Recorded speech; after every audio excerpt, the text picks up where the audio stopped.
कबीर दास जी कहते हैं, जो जन मेरी शरण है ताका हूँ मैं दास, गेल गेल लाग्या फिरूं जब तक धरती आकाश।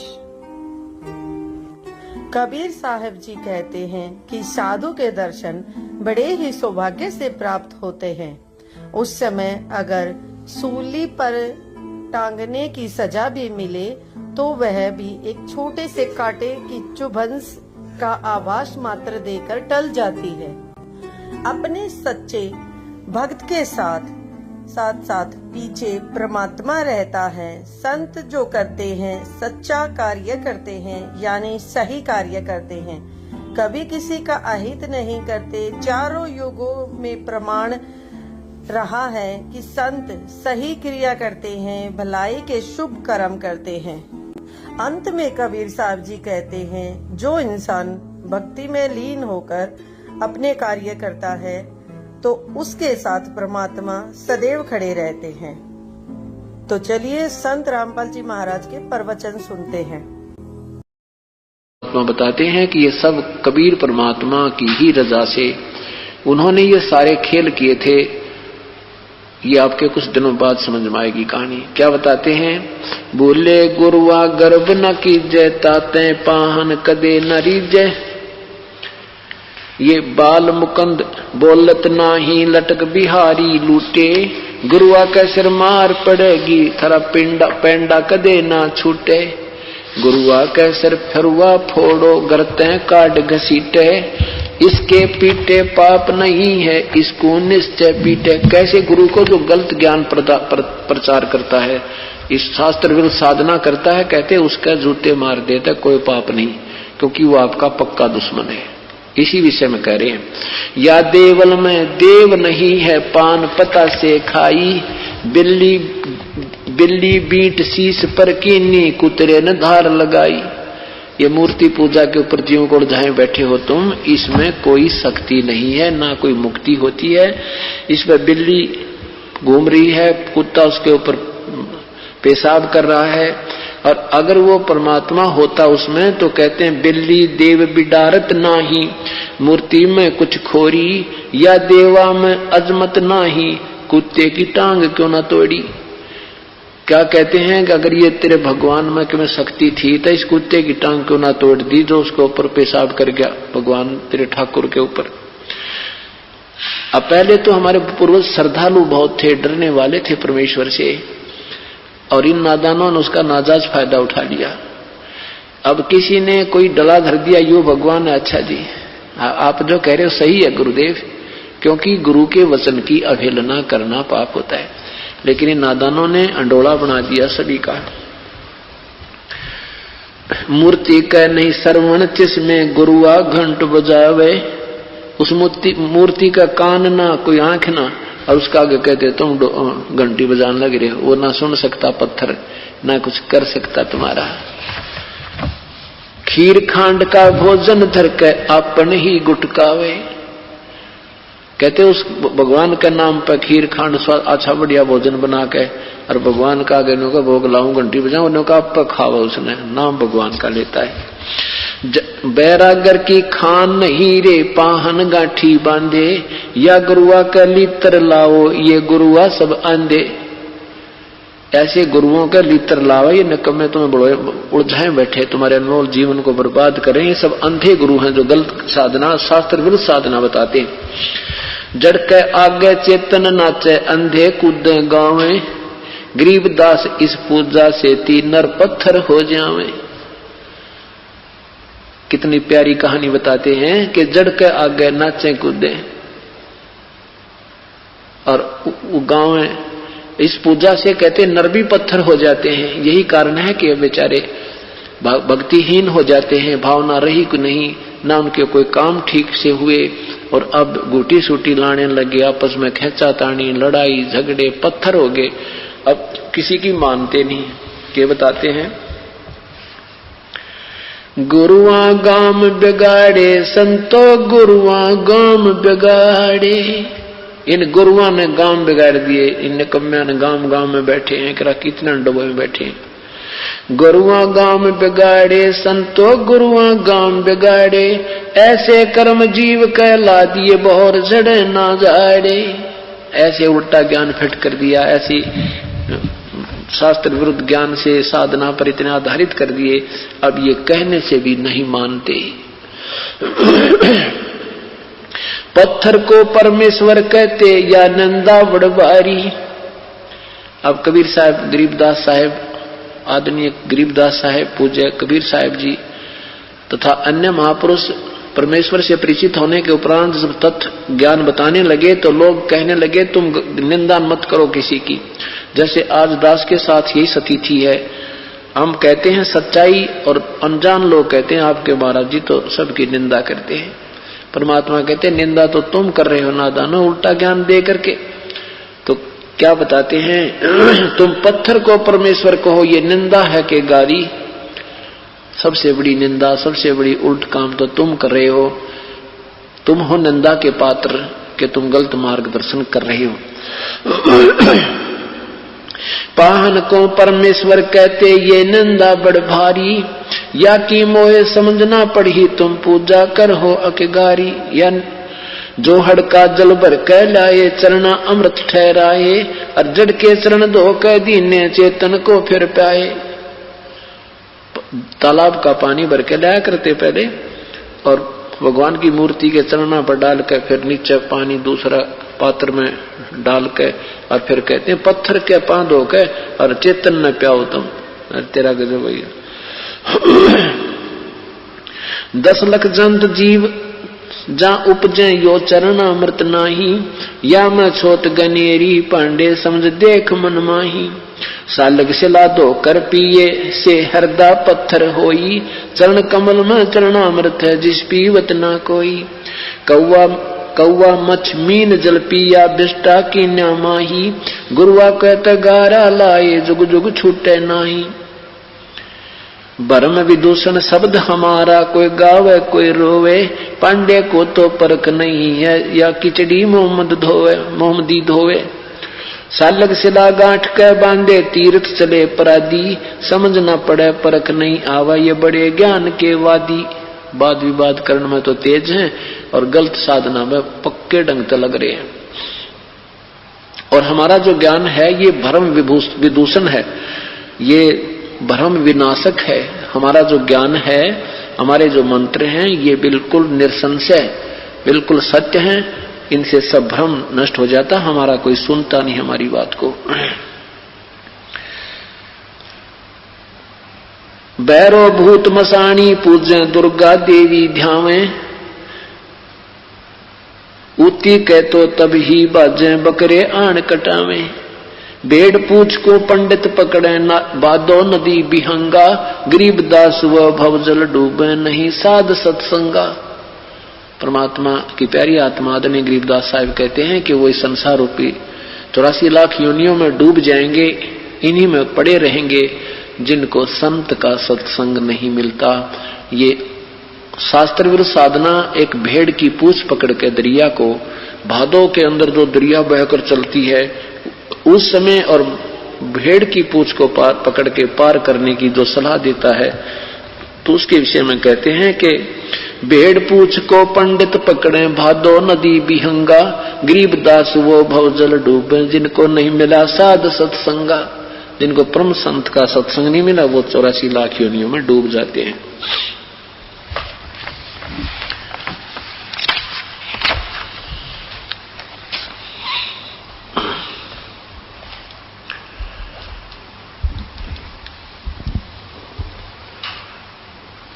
अब परमात्मा के विषय में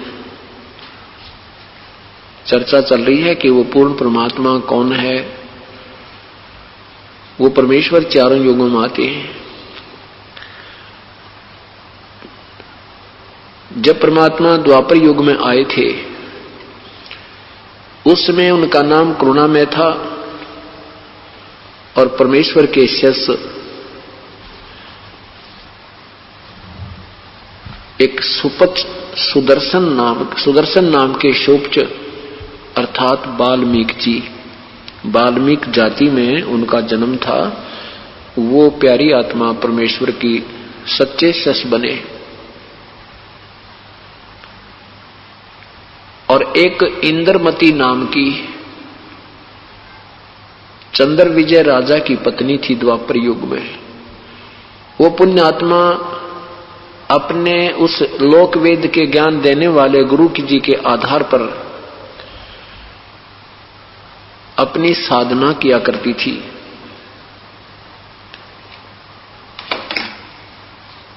गुरुजी ने, उसके गुरुदेव ने बता रखा था कि व्रत उपवास करना,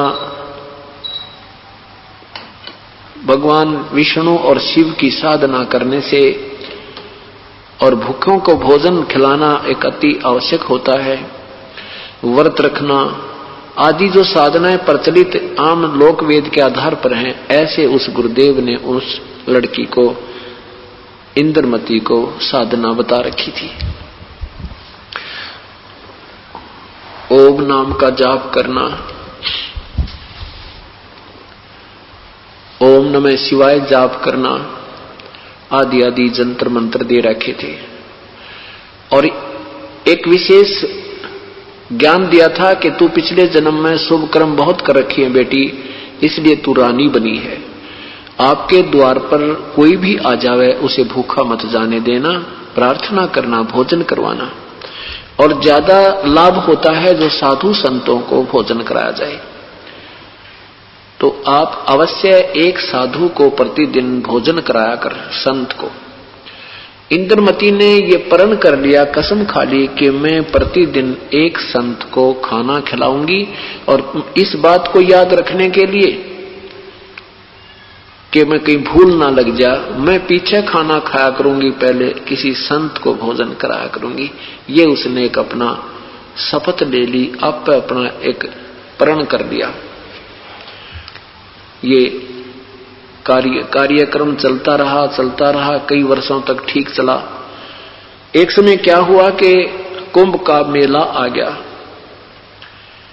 कुंभ के मेले में ये सभी तीनों गुणों के उपासक ये उस पृथ्वी पर स्नान करने के लिए प्रस्थान कर गए। उस क्षेत्र में कोई भी साधु संत, जिनको हम संत मानते थे, जैसे लाल कपड़े पहन कर, गले में माला डाल रखी, माथे पर तिलक लगा रखे, इस तरह के जो साधक थे उनको संत कहा करते। तो वो सभी संत जन स्नान करने के लिए प्रस्थान कर गए, क्योंकि पहले पैदल चलते थे, 2-3 दिन पहले चल पड़ते थे, 2-3 दिन वहां रुकते थे, फिर वापस आने में इस प्रकार कई दिन लग जाते हैं। अब रानी ने आसपास के सभी स्थानों को पर अपने नौकर वगैरह भेजकर पता करवाया। उन्होंने आकर सूचना दी कि रानी यहां आसपास 20, 30, 50 किलोमीटर तक कोई संत नहीं है। अब रानी ने कसम खा रखी थी कि मैं प्रतिदिन एक संत को भोजन करा के पीछे आहार करूंगी। दिन तीसरा हो गया, रानी ने आहार किया नहीं, संत कोई मिला नहीं। तीसरे दिन रानी ने अपनी बांदी से कहा, नौकरानी से कहा कि नौकरानी आज देख ले कोई संत मिल जाए तो, नहीं तो तेरी रानी के आज प्राण नहीं रहेंगे। मैं आहार नहीं करूंगी। रानी, नौकरानी ऊपर चढ़ी चौबारे पर। परमेश्वर ने मेहर करी अपनी प्यारी आत्मा के ऊपर। स्वयं परमेश्वर एक संत रूप में, और राजभवन के सामने एक ऐसे गली जाती थी, ऐसे सीधा आकर के ऐसे मुड़ती थी, तो सामने परमात्मा आ रहे हैं साधु वेश में, सफेद कपड़े, दाढ़ी बड़ी हुई, और वो आ रहे हैं। रानी, नौकरानी तुरंत नीचे आई और कहा नौकरानी से कि महारानी एक संत जैसे ही लग रहे हैं, वस्त्र सफेद हैं लेकिन साधु जैसे ही लगते हैं। रानी ने कहा जा नौकरानी और शीघ्र बुला के ला। नौकरानी जाकर कहा कि हे रिसीवर, हे संतजन, आपको हमारी रानी याद कर रही है। परमेश्वर ने करुणा में रूप में आए हुए करुणा में जी ने कहा कि आप कौन है बेटी? नौकरानी ने कहा कि मैं नौकरानी हूं। परमेश्वर ने कहा कि आप नौकरानी हो और मुझे रानी क्यों बुला रही है? अगर रानी को आवश्यकता है तो मेरे पास स्वयं आए यहां चलकर, हम ऐसे वैसे संत नहीं है। रानी को गरज है तो यहां आए मेरे पास, मैं यहीं खड़ा हूं और मैं तेरे कहने से वहां चल पड़ूं, उधर से उसका राजा कोई कह दे तू किसने बुलाया है, और वही ऐसे संत का अनादर होने से उस घर में हानि हो जाती है। इस तरह के परमात्मा ने वचन कहे तो नौकरानी भाग कर गई, दौड़ी दौड़ी गई, रानी से कहा कि रानी संत जी की ये शर्त है कि रानी स्वयं आवे। रानी ने कहा नौकरानी मेरे बाजू पकड़, मुझे सहारा दे। रानी वहां से चली, आते ही चरणों में दंडवत, ऐसे चरणों में शीश रखा और कहा हे प्रभु, आप तो कह रहे हो कि मुझे बुलाने आवे रानी, अब मैं अपने भगवान को चाहती हूं अपने कंधे पर बैठा कर ले जाऊं, पर मेरी हिम्मत नहीं आज। परमात्मा ये देखना चाहते थे कि इस लड़की में कितनी श्रद्धा है। कहा बेटी मैं ये देखना चाहता था तेरे में कुछ आस्था भी है या तू वैसे भूखी मर रही है। परमात्मा ने कहा चल बेटी आगे। रानी ने भोजन अपने हाथों बनाया तो कहा ले भगवान भोजन पाओ। परमात्मा ने कहा बेटी मेरा तो शरीर आहार करने का नहीं है, मेरा शरीर ये 5 तत्वों से बना नहीं है। ऐसे हाथ लाकर दिखाया देख पकड़ बेटी हाथ, जैसे रुई जैसे हाथ होते हैं। रानी कहने लगी मेरे काम के कोना, आपका कैसा शरीर है, आप भोजन पाओ तो मेरी जान बचा, नहीं तो मैं भी आहार नहीं करूंगी। समर्थ उसी को कहते हैं। कहा ठीक है बेटी रख दे।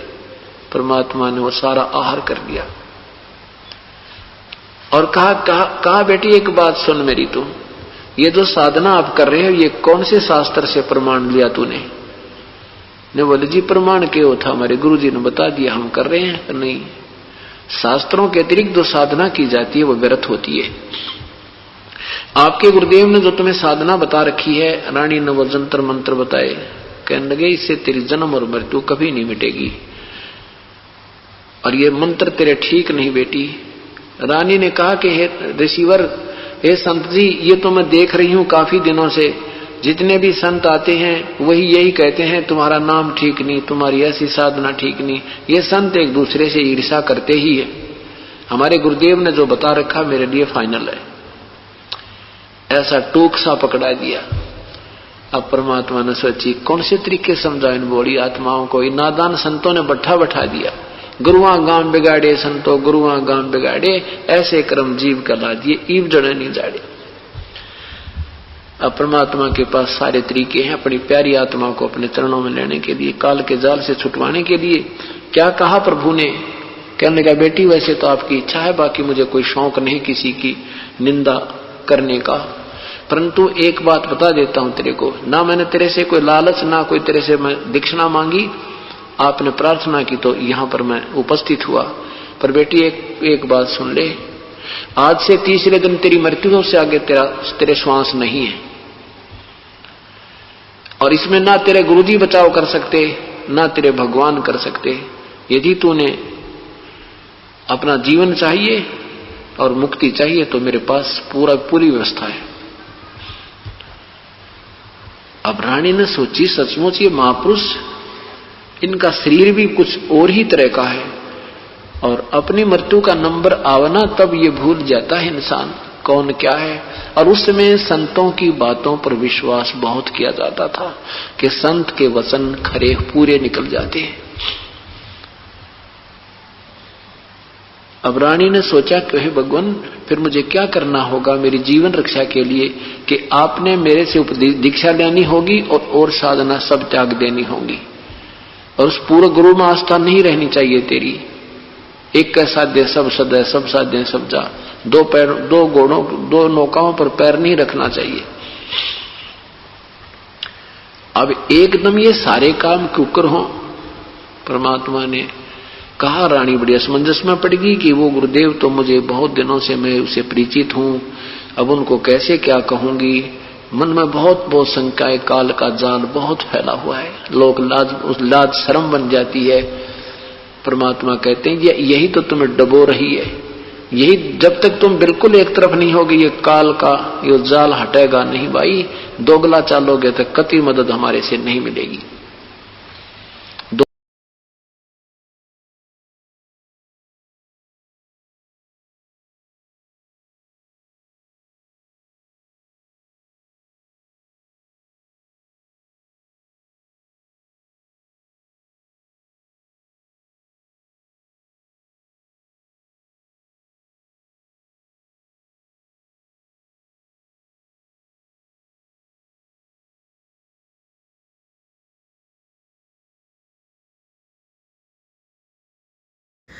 तो भक्तों, ऐसे ही संत रामपाल जी महाराज के दिव्य वचन और सत्संग सुनने के लिए हमारे चैनल पे बने रहें और हमारे चैनल को लाइक, शेयर और सब्सक्राइब जरूर करें। धन्यवाद। सत साहेब।